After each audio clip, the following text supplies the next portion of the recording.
sering sakit kepala, sering tengkuknya kayak nyeri. Padahal ntar tinggal bilang, duh kayaknya kolesterol gue naik deh gitu. Padahal itu adalah akumulasi dari stres yang berkepanjangan gitu. Jangan tunggu hormon stresnya keburu habis, sampai depresi, anxiety ya, akhirnya lelah mental, baru kita cari pertolongan.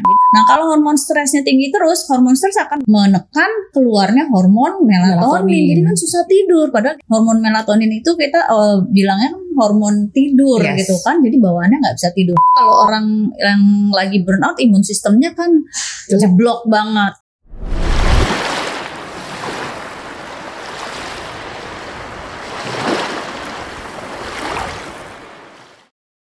Halo Healthier, bersama Dr. Grace lagi dari Klinik Dr. House, The Lifestyle Clinic. Sekarang sama Dr. Grace, kita mau ngobrol soal lelah lahir batin.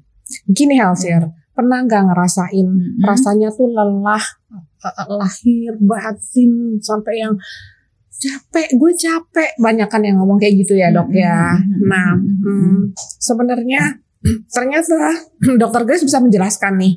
Ternyata dalam ilmu medisnya ada loh hal itu. Dok, boleh dijelasin lelah lahir batinnya kita ini, para ibu rumah tangga, para pekerja, itu sebenarnya apa dan gimana? Ya, lelah lahir batin itu sebenarnya nggak hanya para ibu rumah tangga ya.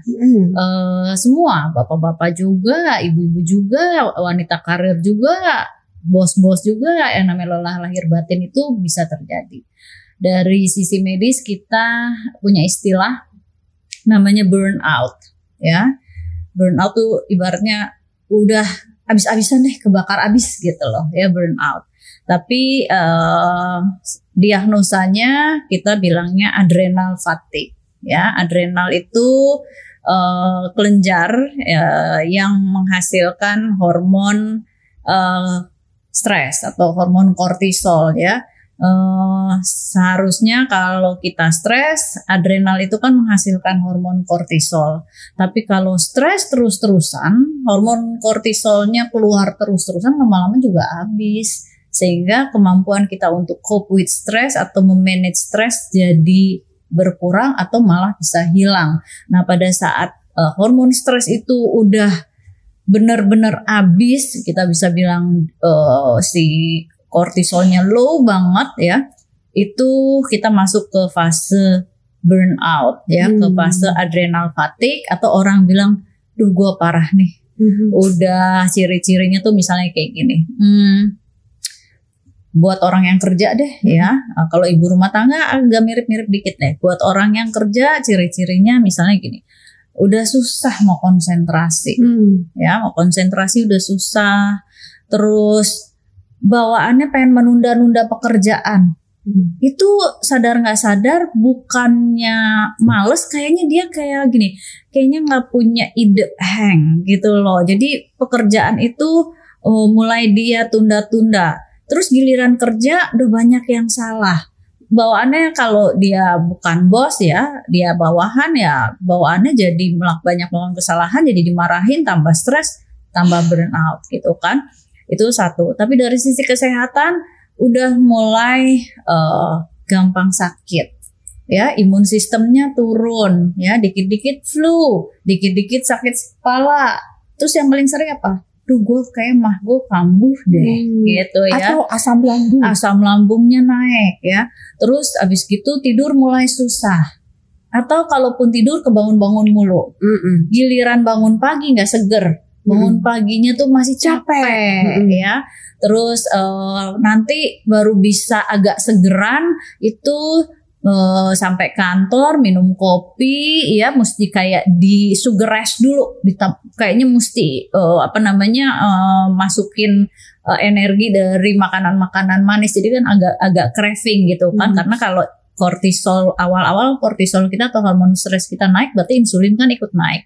Jadi bisa berbagai macam craving nih ya. Ada craving sugar karena emang pas kortisol atau hormon stres tinggi, insulin ikut naik, jadi craving sugar.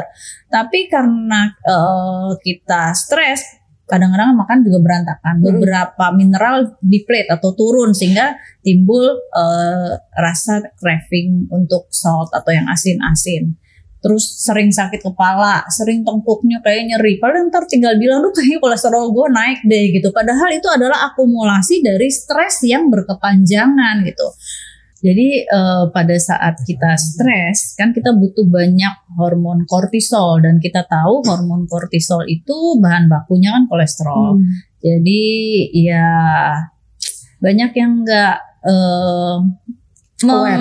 bukan nggak aware, banyak yang nggak menghubungkan antara pas dia cek lab kolesterolnya naik sama stres yang dia alami gitu. Sehingga ketika dia menemukan pemeriksaan lab kolesterolnya tinggi, terus minum obat penurun kolesterol, padahal badannya saat itu lagi stres dan dia butuh kolesterol untuk memproduksi kolesterolnya cukup banyak ya.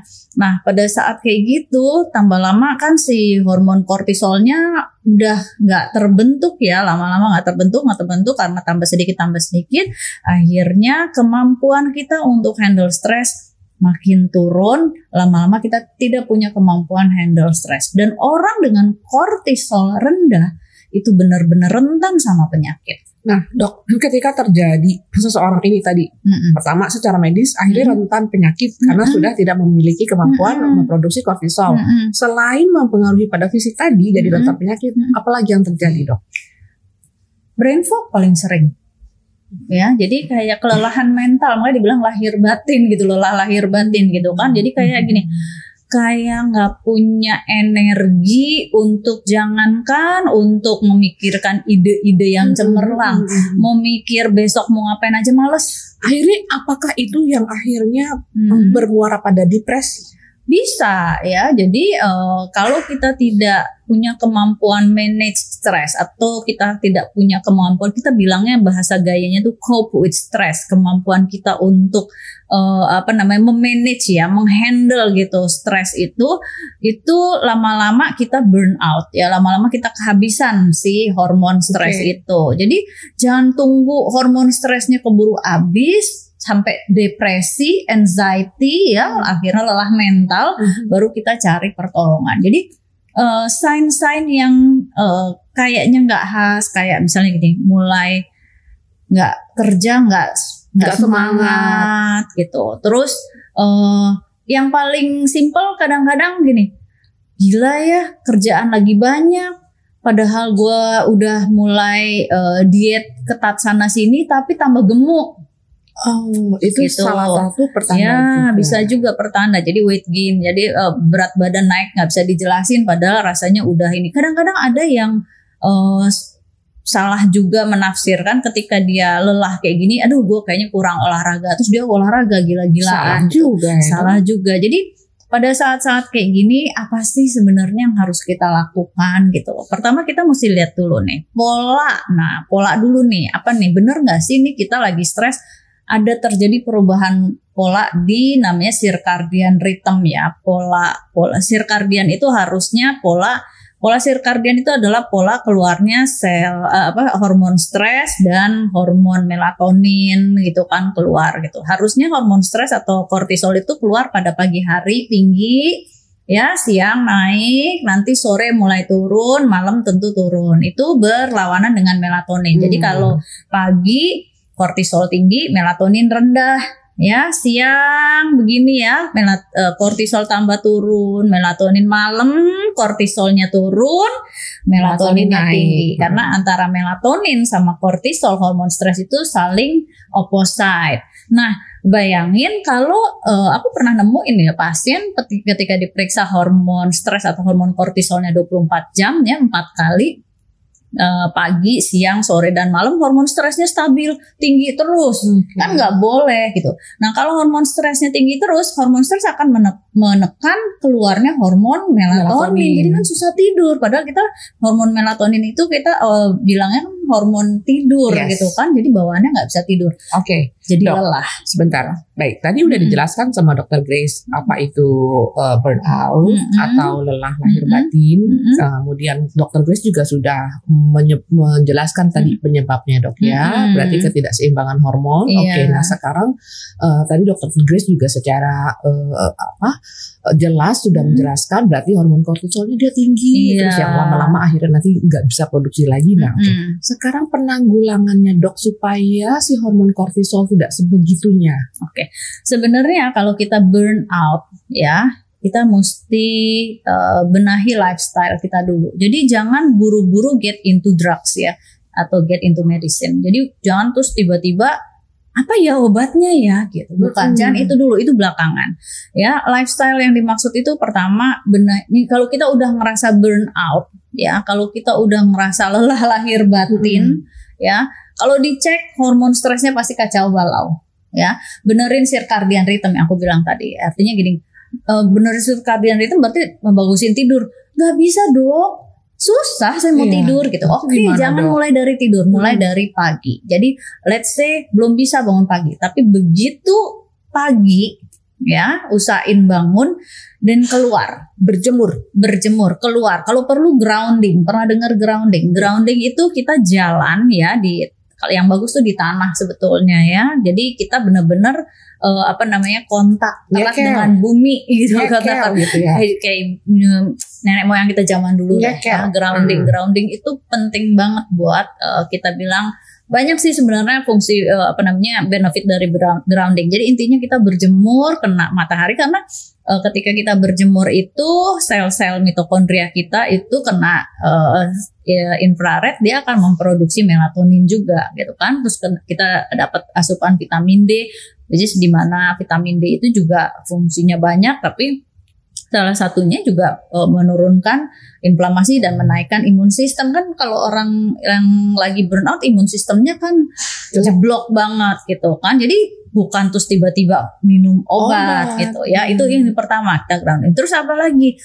Terus habis gitu usahain exercise. Mulai dari yang ringan aja, lari-lari kecil atau jalan cepet. Sweating lah, berkeringat, karena berkeringat itu adalah salah satu cara kita untuk detox. Ya, jadi kita berkeringat ya seminggu 3 kali gitu, nggak usah juga terus tiba-tiba setiap hari gitu. Semua lakukan bertahap supaya badan kita bisa menerima. Habis gitu, nah sekarang gimana makannya? Hindarin high sugar food dan drinks ya. Jadi minum kopi boleh nggak dok? Boleh. Tapi memang pada orang-orang dengan burnout atau adrenal fatigue, aku nggak nyaranin kopi, apalagi kopinya pakai gula gitu, karena tambah rusak deh itu dok ya. Iya, karena itu memang mereka kadang nyawanya belum ngumpul kalau belum minum kopi gitu kan. Kalaupun mau minum kopi segelas dulu sehari, ya jangan sekalipun minum kopi di sore hari. Kopi plus sugar sore hari makin parah ya, makin parah burnoutnya gitu kan ya. Jadi kalaupun mau pagi ya. Habis itu nanti pilihan makanannya high protein, sayuran, fiber, dan high fat. High fat itu yang ada di ikan, di alpukat, kacang almond, cashew, dan lain-lain. Nah, terus kita latihan untuk belajar tidur yang benar. Jadi itu dulu yang kita jalanin supaya burnoutnya. Dan boleh nanti weekend kita escape, kita kayak liburan, tapi cari tempat liburan yang bukan mengundang stres baru gitu. Liburan ke puncak macet ya stres deh. Ya liburan kan nggak harus yang pergi jauh-jauh, yang jauh, ke keluarga juga bisa ya, atau kita self healing ya, cari taman di sekitar rumah, baca buku, dengerin musik yang kayak gitu. Jadi usahain kita self care seperti itu ya. Itu kira-kira gimana caranya step by step kita bisa healing dari kelelahan lahir batin atau burnout, atau bahasa medisnya dibilang adrenal fatigue. Ya, oke. Demikian health ya. Nanti kita explore lebih lanjut lagi tentang burnout. Sekarang segitu dulu dari Dr. Grace. Kita lanjut lagi di topik yang lebih detail lagi dari klinik Dr. House Lifestyle Clinic.